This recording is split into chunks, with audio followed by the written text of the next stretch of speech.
கர்பலான்னு சொல்லிக்கிட்டு கொண்டாடுறாங்கல்ல, ஹுசைனுக்காக நாங்க செய்றோம் அப்படிங்கிறாங்க. ஹுசைன் ரலியல்லாஹு அவர்கள் கொல்லப்பட்டது எப்ப? நபிகள் நாயகத்துடைய மரணத்துக்கு பிறகு. நபிகள் நாயகத்துடைய மரணத்துக்கு பிறகு அவர் கொல்லப்பட்டதனால் நோன்பு உண்டாகுமா? என்ன நினைச்சிட்டு இருக்காங்கன்னா, ஆஷுரா நோன்புங்கிறது ஹுசைனுடைய மரணத்துக்காக கொண்டாடுறோம்னு நினைச்சிட்டு இருக்காங்க. ஹுசைன் ரலியல்லாஹு மரணத்துக்குரிய நோன்பு இல்லது. அந்த நோன்புக்குன்னு சொல்லி அல்லாஹ் தஆலா ஒரு சிறப்பை வைத்திருக்கிறான். அது எதுக்காக கொண்டாடப்படுதுன்னு சொன்னா, நபிகள் நாயகம் ஸல்லல்லாஹு அலைஹி வஸல்லம் அவங்க மக்காவுல இருந்து மதீனாவுக்கு வர்றாங்க. வந்து பார்த்தா முஹர்ரம் 10 எல்லாருமே நோம்போட, யூதர்கள் எல்லாம் நோன்பு பிடிச்சிட்டு இருக்காங்க. அப்ப ரசூலுல்லாஹ் கேக்குறாங்க, ஏன் நோம்போட இருக்கிறீங்க, ஏன் நோன்பு பிடிக்கிறீங்க அப்படின்னு கேக்குறாங்க. கேட்கும்போது யூதர்கள் என்ன சொல்றாங்கன்னு சொன்னா, மூசா அலைஹிஸ்ஸலாத்துக்கும் ஃபிரௌனுக்கும் இடையில வந்த பிரச்சனையில மூசா அலைஹிஸ்ஸலாம் ஓடிக்கிட்டே போவாங்கல்ல, ஃபிரௌன் துரத்திக்கிட்டு போறான், மூசா அலைஹிஸ்ஸலாம் ஓடிக்கொண்டே போவார்கள். எது வரைக்கும் ஓடுறது? ஒரு நாட்டுல ஓடி ஓடி ஓடி ஓடி, எது இலங்கை மாதிரி ஒரு தீவுன்னு வச்சுக்கிறங்க, 4 பக்கம் ஒண்ணாலும் கடல் தான். ஒரு இந்தியா மாதிரி நாடுன்னு சொன்னா ஒரு பக்கம் வாகாவால போயிட்டு, காஷ்மீரால போயிட்டு, பாகிஸ்தானால போயிட்டு, அப்படியே பங்களாதேஷ் தாண்டி அப்படியே அடுத்த சைனா போடுறாங்க, அப்படியே எல்லாம் போயிடலாம்னு வச்சுக்கலாம். எப்படி போனாலும் கடைசிக்கு ஒரு கடல் வந்து நின்றும். எங்க போனாலும் உலகத்துல கடல் வரும்ல. மூசா நபியும் ஓடி ஓடி அவர் சமூகம் ஓடுது, கடைசியில கடலுக்கு முன்னாடி போய் நின்னாச்சு. நின்னா இப்ப அவருடைய தோழர்கள் என்ன கேட்டாங்க, மூசா இன்னால முதரக்கூன் எல்லாம் முடிஞ்சு போச்சு, உங்களை தூதர்னு நம்பி நீங்க அல்லாஹ் சொன்னீங்க, தூதர்ன்றீங்க, எல்லாத்தையும் கேட்டுக்கிட்டு வந்தோம், வந்த வழியில இப்ப கடலுக்கு முன்னாடி வந்து நிப்பாட்டிட்டியே, அடுத்து என்ன நடக்க போகுது? கடல்ல மூழ்கி சாக போறோம், அவ்வளவுதான். ஏன் தப்பி போறதுக்கு கப்பலும் இல்ல, பின்னாடி பார்த்தா ஃபிரௌன் கத்தியோட நின்னுட்டு இருக்கான், பின்னாடி போனா அவன் கொள்வான், முன்னாடி போனா கடல் கொள்ள போகுது அப்படிங்கிறாங்க. ஈமா கொஞ்சம் ஆட்டம் காணும். அந்த ஈமா ஆட்டம் காணக்குள்ளதான் ஈமான நம்ம பிடிச்சு நிறுத்தணும். இல்ல இல்ல, ரப்புக்கு முடியும், அல்லாஹ் செய்வான், அவன் காப்பாத்துவான். மூசா நபி என்ன சொன்னாங்க? ஏண்ட ரப்பு என்ன கைவிட மாட்டான். மூசா நபிக்கு அல்லாஹ் காப்பாத்துவான்னு தெரியும். எப்படி காப்பாத்துவான்னு தெரியுமா? தெரியாது. நம்மளே நினைக்கணும், அல்லாஹ் காப்பாற்றுவான், பிசினஸ் லாஸா அல்லாஹ் ரெடி பண்ணி தருவான், அல்லாஹ் எல்லாத்தையும் செய்வான். எப்படி செய்வாங்கிறது திடீர்னு ஒருத்தர் வந்து நிப்பாரு, இந்த அப்பா ஒரு 50 கோடியை வச்சுக்கிட்டு வந்துட்டு போயிடுவாரு. யாருக்கு தெரியும்? நம்ம எதிர்பார்த்துக்க மாட்டோம். இப்படி வரும். அல்லாஹ் தர நினைச்சிட்டான்னு சொன்னா, கடவுள் தர நினைச்சா கூறிய பிச்சு தருவான்னு சொல்லுவாங்கல்ல, அது மாதிரி தந்துருவான். எந்த ரூபத்திலையும் வந்துரு. மூசா நபி என்ன சொன்னாங்கன்னா, என் ரப்பு என்ன கைவிட மாட்டான், கூலா இருங்க, கவலைப்படாதீங்க அப்படின்னாங்க. அல்லாஹ் என்ன செய்யலாம், கடலை பொளந்து மூசா போங்கன்னா, கடலை கண்ணுக்கு முன்னு கடல் பொளந்து தெரியுதுங்க. அந்த கடலை பொளந்து தர தெரியுது, ரோடு உண்டாயிடுச்சு. கற்பனை பண்ணி பாருங்க, இந்த பக்கம் தண்ணி, இந்த பக்கம் தண்ணி போனா எப்படி இருக்கும்? தண்ணிக்குள்ளால போற மாதிரி 2 பக்கம் தண்ணியை செஞ்சு கண்ணாடியால மறைச்சு தண்ணியை பார்த்தா தெரியும், உள்ளால நம்ம நடந்து போற மாதிரி இருக்கும். அது நம்ம கண்ணாடி தொட்டு பார்த்தா கண்ணாடி தானே. மூசா நபி தொட்டு பார்த்திருந்தா கண்ணாடி இல்லது, தண்ணி. ஆனா தண்ணி இப்படி நிக்குது, தண்ணி நிக்குது, மூசா நபி போறாங்க. அல்லாஹ்வுடைய அருள் எப்படி அல்லாஹ் காப்பாத்தும்? கற்பனை பண்ணி பாருங்க. அல்லாஹ் நினைச்சிட்டா இப்படி காப்பாத்த முடியுமா? இப்படி நம்ம நினைக்க தேவையில்ல. அல்லாஹ் நினைச்சிட்டான்னு வைங்க, வர்ற தண்ணி அப்படி நின்றும். நீங்க தொட்டு பார்த்தா நல்லா இருக்கியாரு கேட்கலாம், தண்ணிட்ட கேட்டுவிட்டு நாம போகலாம். அந்த அளவுக்கு அல்லாஹ் காப்பாத்துறான். அப்ப மூசா நபி போயிட்டாங்க. ஃபிரௌன் என்ன பார்த்தான்? மூசா போறாருல, அப்ப நாமளும் போவோம். மன்னனா இருந்ததுக்கு மடப்பயலா இருக்கான் பாருங்க. என்ன செஞ்சான்?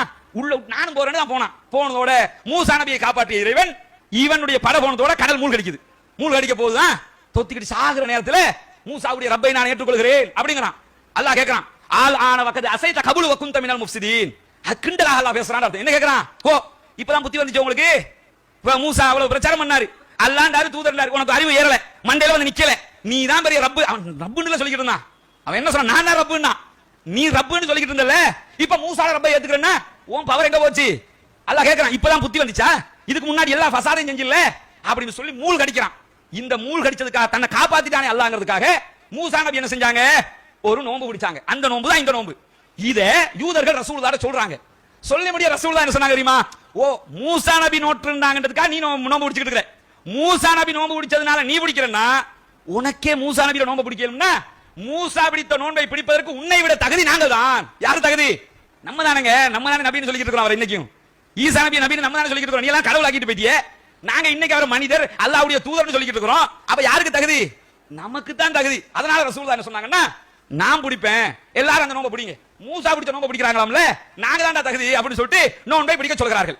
இந்த செய்தி சஹீஹுல் புகாரியில பதிவு செய்யப்பட்டிருக்கு. அது மட்டும் இல்லாம ரசூலுல்லாஹ்வுடைய கடைசி வருஷத்துல என்ன செய்றாங்கன்னு சொன்னா, இந்த நோன்பை பற்றி சொல்லும்போது யூதர்கள் ரசூலுல்லாஹ் என்ன பார்க்கறாங்கன்னா, யூதர்கள் பிடிச்ச நோன்பு, யூதர்களும் இதை பிடிச்சிருக்காங்க, நம்மளும் பிடிச்சு வர்றோம். அவங்களும் முஹர்ரம் 10, நாமளும் முஹர்ரம் 10. இஸ்லாத்தை பொறுத்தவரை உங்களுக்கு தெரியும், யூதர்களுக்கு மாற்றமாகவே அல்லாஹ் தஆலா வழிகாட்டி இருப்பான். இதுக்கும் சொல்றாங்க. என்ன சொல்றாங்க? முஹர்ரம் 10ல மட்டும் நோன்பு பிடிச்சிட்டு வர்றீங்க, யூதரும் அந்த டேட்ல பிடிக்கிறான், யூதர்களுக்கு மாற்றம் செய்ய வேண்டும். நான் உயிரோடு இருந்தால் அடுத்த வருடம் 9வது நாளிலும் நோன்பு பிடிப்பேன். 9 தான், 11 இல்ல. சில பேர் என்னன்னா 9 10 அல்லது 10 11ங்கறாங்க. 10 11 வரக்கூடிய எல்லா செய்தியும் பலவீனமான செய்தி. 9 அல்லது 10, 9 10 ஆஷூரா தாஸ்வா. நான் உயிரோடு இருந்தா அடுத்த வருஷமும் இந்த நோன்பு 9ஆம் தேதியையும் சேர்த்து 9வது நாளையும் சேர்த்து நான் நோன்பு பிடிப்பேன் அப்படின்னு ரசூலுல்லாஹ். ஆனா ரசூலுல்லாஹி ஸல்லல்லாஹு அலைஹி வஸல்லம் அவர்கள் அடுத்த வருடம் உயிரோடு இருக்கவில்லை. ரசூலுல்லாஹ் மௌத்தா போயிடுறாங்க. ஆனா என்ன சொன்னாங்க? உயிரோடு இருந்தா பிடிப்பேன்னாங்க. அப்ப ரசூலுல்லாஹ்வுடைய வழிகாட்டுதல் இருக்குது. நம்ம பிடிக்க வேண்டியது 9 10. இப்ப ரசூலுல்லாஹ் சொன்ன பிரகாரம் இந்த காரியத்தை செய்யும் போது நாம் அல்லாஹ்வுடைய தூதரை பின்பற்றியவர்களாக முஹர்ரம் மாதத்தை சிறப்பித்தவர்களாக மாறிவிடுவோம். அது மட்டும் இல்லாம ரசூலுல்லாஹ் சொல்றாங்க, இந்த ஒரு நோன்பு இருக்குல்ல, கடந்த ஒரு வருடத்தினுடைய பாவங்களை மன்னித்து விடும் என்று நபிகள் நாயகம் சொல்லுகிற செய்தி சஹீஹ் முஸ்லிம்ல பதிவு செய்யப்பட்டிருக்கு. ஒரு வருஷமா கற்பனை பண்ணி பாருங்க. இப்ப இன்னைக்கு 5 6ஆம் தேதியில நிக்கிறோம்னா கடந்த பின்னுக்கு ஒரு வருஷம் அப்படியே பின்னுக்கு போகணும். இந்த ஒரு வருஷத்துல என்னென்ன பாவம் செஞ்சிருப்போம், எத்தனை புறம் பேசியிருப்போம், அவதூறு சொல்லிருப்போம், பொய் பேசியிருப்போம், சாராயம் குடிச்சு எதெல்லாம் செஞ்சிருப்பாங்கல்ல, ஒவ்வொரு பாவங்கள் செஞ்சு மனுஷன் தெரிஞ்சிருப்பான், பாவ மன்னிப்பு கேட்டிருப்பான், நிறைய பாவங்களை மனுஷன் செஞ்சிருப்பான். ஒவ்வொருத்தர் அவங்களுக்கு தான் தெரியும் நம்ம என்ன செஞ்சிருக்கிறோம்னு. இந்த எல்லா பாவத்தையும் அல்லாஹ், பெரும் பாவங்களை தவிர இந்த பாவங்கள் எல்லாத்தையும் அல்லாஹ் என்ன செய்வான்னு சொன்னா மன்னிச்சு விட்டுருவான். 2 நோன்பு. இந்த விரும்பினா புடிங்கன்னு தான் ரசூலுல்லாஹ் சொல்றாங்க. விரும்பினா புடிங்கன்னா என்ன அர்த்தம்? பாவம் எல்லாம் மன்னிக்கப்படணும்னு விரும்புறீங்களா? புடிச்சுக்கிறீங்க. இல்ல எரிய சாணம்னு விரும்புறீங்களா? பிடிக்காம இருங்க. 10ஓட 11. இப்ப உதாரணத்துக்கு ஒருத்தருக்கு 1000 பாவம் செஞ்சு வச்சிருக்காரு. இந்த வருஷம் பிடிச்சிட்டாருன்னு வைங்க, இந்த 2 நோம்பையும் 1000 எல்லாம் மைனஸ் பண்ணி விட்டுருவான், கழிச்சு விட்டுருவான். பிடிக்கல, அடுத்த வருஷம் இன்னொரு 1000 இப்ப 2000 போயிடும். அப்ப கழிக்கணும்னா என்ன செய்யணும்? உதாரணத்துக்கு தான் 1000 2000 சொல்றேன் புரிஞ்சுக்கிறதுக்காக.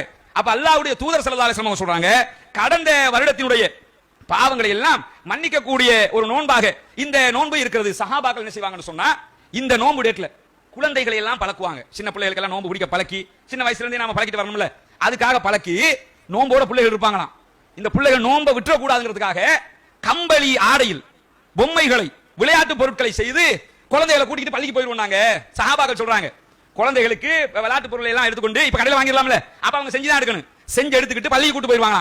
விளையாட்டு காட்டி காட்டி காட்டி காட்டி இருப்பாங்க நோம்பு இருக்கிற வரைக்கும். புள்ள அந்த நோம்புக்கு பழகணுங்கிறதுக்காக, பசிக்கு நான் நோம்பு விட போறேன்றாங்க, அந்த பசியை மறந்து இதுக்கு பழக்கப்படணுங்கிறதுக்காக சஹாபாக்கள் இப்படி எல்லாம் செய்வாங்க. வீட்டுல உமா மாதிரி செய்வாங்கல்ல, புள்ளைகளை பழக்கும் போது ஸ்கூலுக்கு அனுப்புறதுக்கு மற்ற வேலைகளுக்கு இது மாதிரி செய்யற மாதிரி நம்ம என்ன செய்யணும்னா, நோம்பு பழக்கிறதுக்காக நோம்பை பிடிச்சிட்டு பசிக்கு தண்ணி மாதிரி சொல்றானா கொஞ்சம் இடிப்பா, இந்த முடிஞ்சிருவா, ஒரு ரவுண்ட் போயிட்டு வந்துருவோம், இந்த கோல் ஃபேஸ் போயிட்டு வந்துருவோம், அங்க போயிட்டு வந்துருவோம். இப்படி பழக்கும் போது என்ன ஆகும்னு சொன்னா, ஒரு விளையாட்டு பொருட்களை கொடுக்கும்போது அந்த புள்ளை அதற்கு பழக்கப்பட்டு விடும். அப்ப இவ்வளவு சிறப்புகள் நிறைந்த ஒரு நோன்பாக இந்த நோன்பு இருக்குதே தவிர, இவங்க சொல்ற மாதிரி வெட்டிக்கிட்டு குத்திக்கிட்டு சாகிறதுக்குரிய, கவலையை வெளிப்படுத்துறதுக்குரிய, அது பெருநாளாக கொண்டாடுறதுக்குரிய ஒரு காலகட்டம் இல்லை இது. இது ரசூலுல்லாஹ் காட்டிய முன் பாவங்கள், ஒரு வருடத்தினுடைய பாவங்கள் மன்னிக்கப்படக்கூடிய ஒரு நோன்பு. மூசா நபி அவர்கள் பிடித்த ஒரு நோன்பு. மூசா நபி காப்பாற்றப்பட்ட தினத்துக்காகத்தான் இந்த நோன்பு பிடிக்கப்படுகிறது தவிர, ஹுசைன் ரலியல்லாஹு அன்ஹு கொல்லப்பட்டதற்காக இந்த நோன்பு பிடிக்கப்படவில்லை. கர்பலாவுக்கும் இந்த நோன்புக்கும் சம்பந்தம் இல்லை. கர்பலா என்பது கவலைக்குரிய ஒரு சம்பவம். ஹுசைன் ரலியல்லாஹு அன்ஹு கொல்லப்பட்ட ஒரு நிகழ்வு, அநியாயமாக கொல்லப்பட்ட ஒரு நிகழ்வு, நம்பிக்கை துரோகம் செய்து கொல்லப்பட்ட ஒரு நிகழ்வு, அது கவலைக்குரிய ஒரு நிகழ்வு. அதை எந்த ஒரு மூமினும் எந்த ஒரு முஸ்லிமும் பொறுத்துக் கொள்ள மாட்டான். ஆனா அதற்கும் இந்த முஹர்ரம் மாதத்தினுடைய 10வது நோன்புக்கும் சம்பந்தம் இல்லை, ஆஷுரா தாசுஆவுக்கும் சம்பந்தம் இல்லை. அது மூசா நபி காப்பாற்றப்பட்டதற்காக நாம் பிடிக்கிற நோன்பு, ஹுசைன் ரலியல்லாஹு அன்ஹு கொல்லப்பட்டதற்காக பிடிக்கிற நோன்பு அல்ல என்பதை நாம் அத்தனை பேரும் உணர்ந்து இந்த நோன்பை பிடித்து இதற்குரிய கடந்த கால பாவங்களிலிருந்து மீட்சி பெற்றுக் கொள்ள வேண்டும் இன்ஷா அல்லாஹ்.